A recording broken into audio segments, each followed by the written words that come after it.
Faire spontanément profiter les tiers de ses largesses et de son hospitalité, sans ostentation, fait partie des actes religieux les plus méritoires.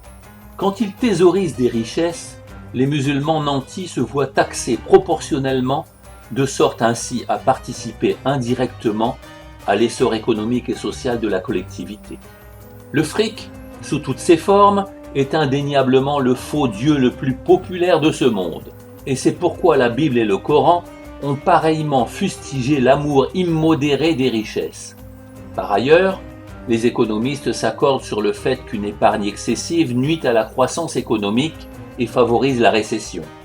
Pour dissuader de thésauriser les richesses, la taxe zakat, littéralement purification en arabe, grève à hauteur de 2,5%, 1/40, les capitaux, la monnaie, l'or, l'argent, immobilisés pendant une année révolue, et les ressources agricoles, récoltes et élevages, ou minières, dans des proportions spécifiques.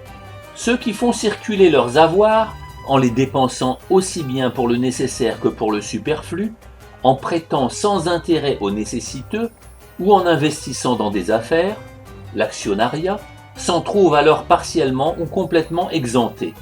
La taxe zakat est d'obligation divine et a de nombreux bénéficiaires, comme les nécessiteux, musulmans ou pas, les fonctionnaires d'État, la défense militaire, la diplomatie et les négociations politiques, l'émancipation des esclaves et les rançons pour libérer les prisonniers, les prêts ou dons aux gens endettés, l'activité missionnaire, les œuvres charitables et l'hospitalité, le confort des voyageurs et des touristes, les investissements et infrastructures routiers, ferroviaires, maritimes ou aériens.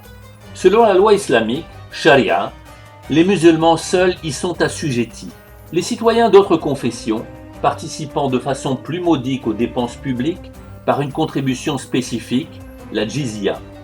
Bien que les identitaires présentent mensongèrement cette dernière comme un racket intolérable des ennemis, les protégés, celle-ci en fait plutôt des contribuables privilégiés, dispensés de services militaires avec une imposition très inférieure non seulement à la zakat islamique, mais surtout à la panoplie occidentale des impôts sur les revenus, la taxe d'habitation, taxe foncière, impôt sur la fortune, contribution sociale généralisée, taxe intérieure de consommation sur les produits pétroliers et autres taxes sur la valeur ajoutée.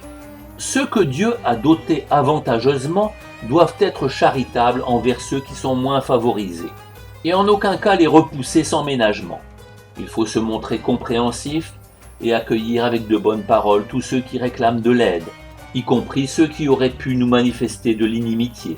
La générosité doit être sincère, non discriminatoire et non ostentatoire, et même s'il nous arrive d'être abusés par ceux qui ne sont pas vraiment dans le besoin, il faut être persuadé que Dieu rétribue toutes les bonnes actions bien intentionnées, quelles qu'elles soient. Personne n'a le monopole du cœur et de la charité, et il est réjouissant de voir les efforts déployés pour aider les déshérités à travers le monde, nationaux comme étrangers.